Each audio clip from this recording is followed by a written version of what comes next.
साहेब की जय। साहेब सब का बाप है, बेटा का उकनाय। बेटा हो के अवतरे तो वो तो साहेब नाय।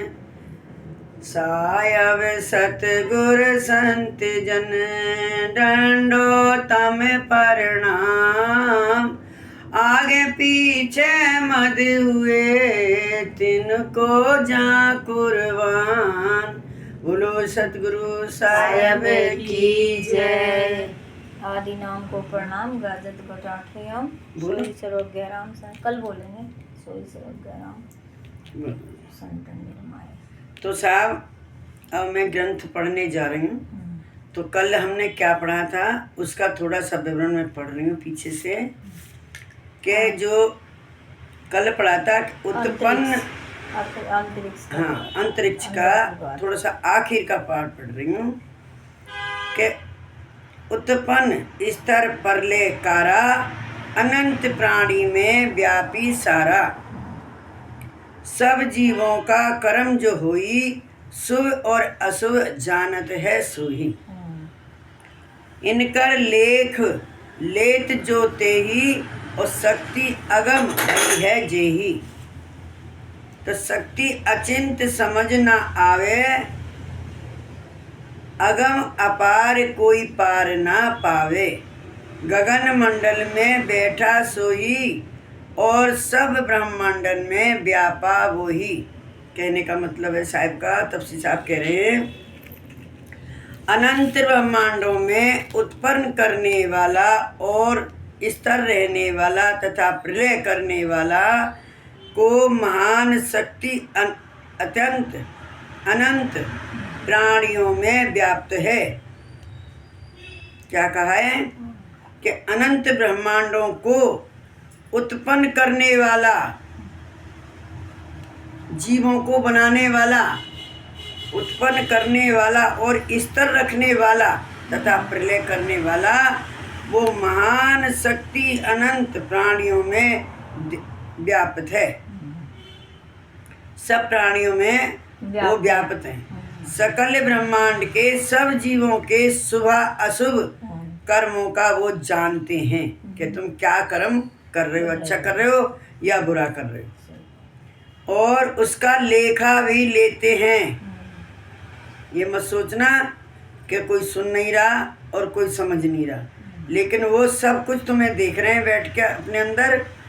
वो अति दिव्यमान अंतरिक्ष शक्ति अनंत बल युक्त है। उसकी शक्ति अचिंत है, अतः वे चिंतन में आती नहीं है। अचिंत है, वो कोई चिंता में आती नहीं है। वे अगम अपार हैं कि जीव जिसका कोई पार नहीं पा सकता। क्या कहा? वो अगम अपार हैं कि जिसका कोई पार नहीं पा सकता है। वे गगन मंडल में एक स्वरूप से बैठे हैं और ब्रह्मांडों में व्याप्त हैं, ना कि शरीर में, ब्रह्मांडों में व्याप्त हैं। उन्हें इच्छा सब होत तो नव जल थल के माय। देव दैत्य के ऊपरे तेवल वर्णन जाए। क्या कहा उन्होंने? कि उनकी इच्छा से ही नव जल तथा पृथ्वी में सब कुछ होता है। आकाश पृथ्वी पाताल सब में उनका ही होता है। कहने मतलब बारिश होनी है तो वही करेंगे, पृथ्वी पे पानी आना है, सूखा पड़नी है, खेती बोनी है, कुछ भी करना है तो वही करेंगे। उन्हीं का मतलब देव दैत्य आदि के कर रहे वही कर्म बरसा देते हैं, वही सुखा देते हैं, वही सब कुछ कर देते हैं। देव दैत्य आदि के ऊपर यह शक्ति व्याप्त है। देव देवताओं को भी अपना ऑर्डर करते हैं और उनका संपूर्ण वर्णन, संपूर्णता का वर्णन करने में कोई समर्थ नहीं है। उनकी कोई संपूर्णता करना चाहे तो कोई उनका वर्णन नहीं है, कोई सामर्थ्य नहीं है उनका वर्णन करने में। हम सोचे अपने मुंह से हम अपना वर्णन करें साहब का, तो हम करने योग्य नहीं है। फिर कहा है उन्होंने 84 में सांसधारी, 84 में सांसाधारी और सबको नचावत जो नर नारी, लग 84 पुन सब आई और सब घट बसा रूप वही ताही। कर्म शुभ अशुभ जीवों का होई और वो ही जान कर फल देवे सोही। ऐसा पुरुष तुम्हारे घट माही, उसको तुम क्यों ना पहचानत नहीं।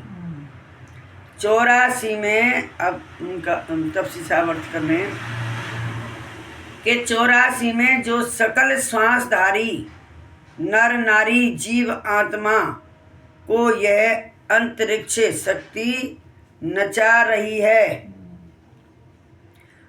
अर्थात सबके घट में वो शक्ति तत्व विराजमान है, यानी निवास करते हैं। सकल जीवों के शुभ अशुभ कर्मों का जानकर उसका फल देते हैं और फिर भी वे सबसे अलग हैं या शुद्ध हैं। ऐसे परम पुरुष अपने घट में ही विराजमान हैं और वो निवास करते हैं। उनकी अपने को पहचान करनी चाहिए, उसकी पहचान हमारे को है ही नहीं है।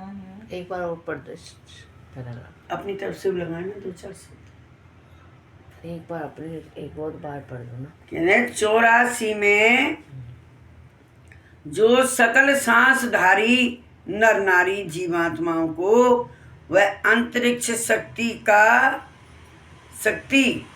नचा रही है।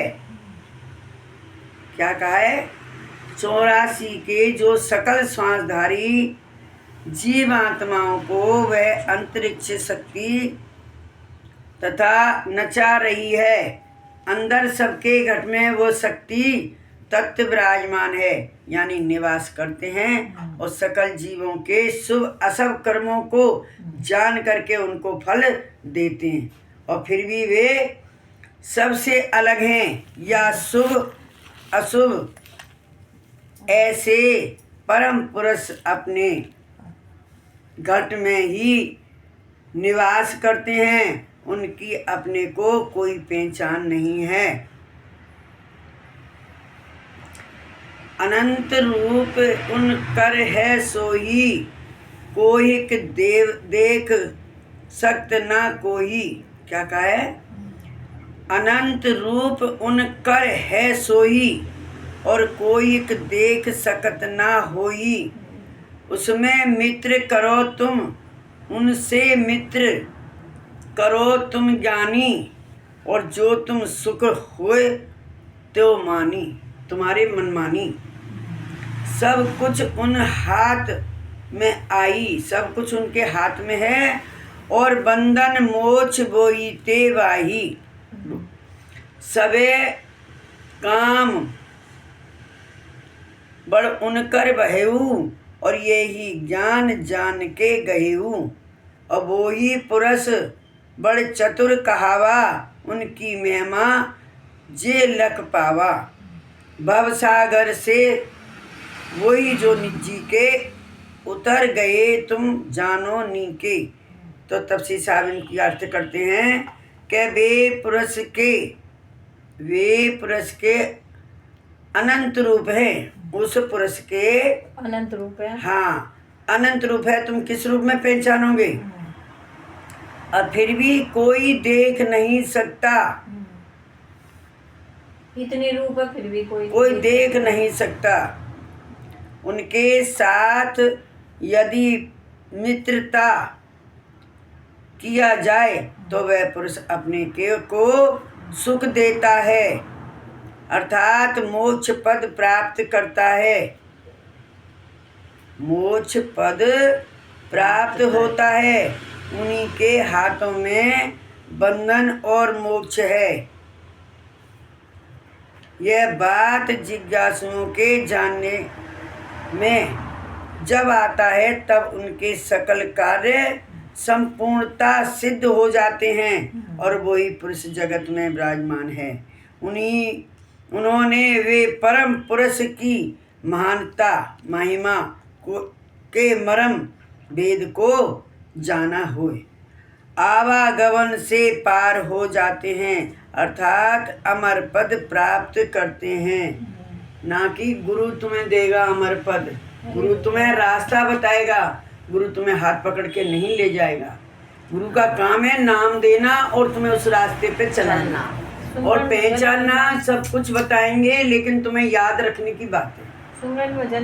गुरु तो सब कुछ बताते हैं लेकिन उनकी बात पे कोई चले। अगर उनसे ये कह दे कोई, अब क्या बोलूं, बस यहीं रहने दो, बात को ज़्यादा बोलना ठीक नहीं है कि अब क्या है। इति श्री अंतरिक्ष शक्ति महिमा वर्णन संपूर्ण। ये संपूर्ण हो गई जो अंतरिक्ष चल रही थी कल से। अब चलेगा त्याग धर्म वर्णन आरंभ। बोलो सतगुरु साहेब की जय। बंदी छोड़ कबीर साहेब की जय। कह रहे हैं साहब, साचा त्याग बोई है संपत्ति अपनी होय, शौक मौज में ना लगे सेवक लागे सोय। क्या कहा उन्होंने? सच्चा त्याग उसको कहते हैं कि जितनी संपत्ति अपने पास होए वे सेवा में लगाते रहें और लगती होए और मौज शौक में लागे नहीं, तथा खुद और अपने कुटुंब के लिए सात्विक भाव से जो संपत्ति लगती होए तो वे सच्चे त्यागी हैं।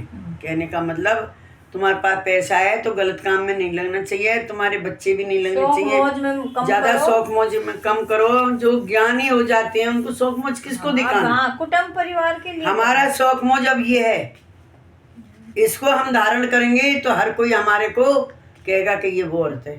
सही बात है। इसने ये चीज हमें बताई।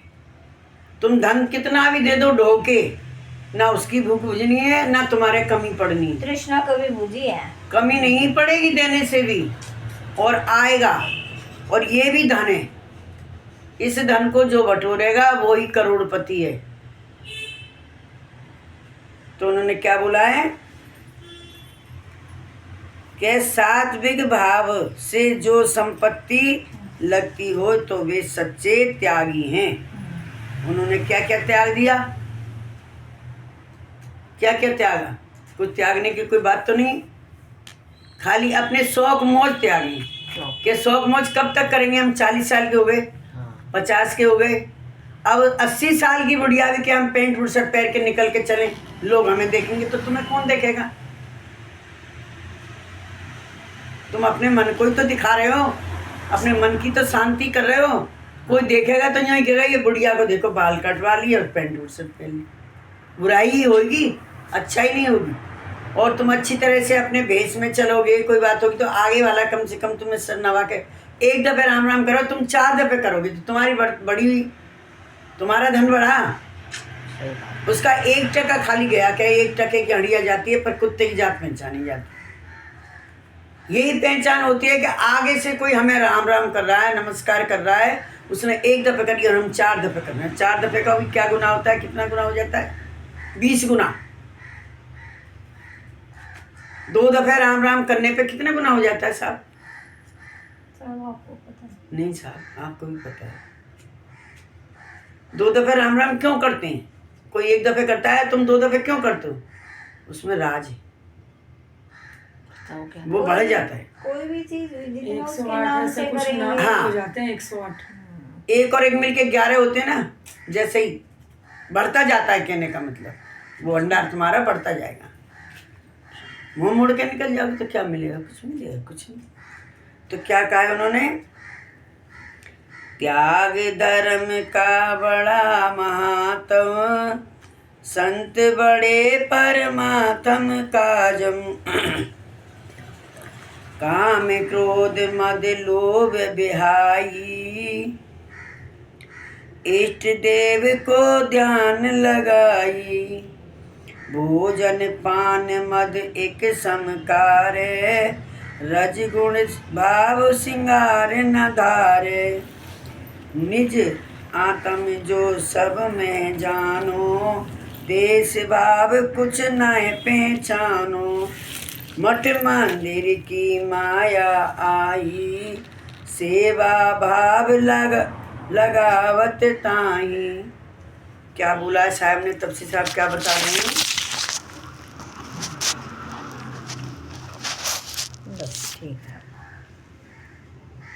ध्यान को बटना आ गया। तो ऐसे त्याग धर्म का बड़ा महत्व है। परमार्थिक संतो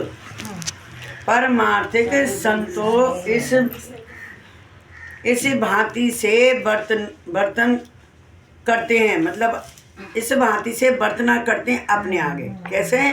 काम क्रोध मद लोभ को भूलकर इष्ट देव के ध्यान में स्मरण करते हों, उनके व्यक्ति एक साथ में एक घर व एक आश्रम में रहते हों, वे सबको एक प्रकार के समान आहार परिहरण ओढ़न आदि दिए जाते हों, और रजो तमो सतोगुण और संगार भाव में संपत्ति लगती नहीं हो, वे सच्चे संत त्यागी हैं, अपने ही आत्मा सकल व्याप्त हैं, ऐसा जानते हो। मठ मंदिर की जो माया है, वे सब माया संपत्ति गरीब दुखी पवित्र संत गुरुओं की सेवा में जो लगती हो, वे त्यागी हैं। बोलो सतगुरु साहेब की जय।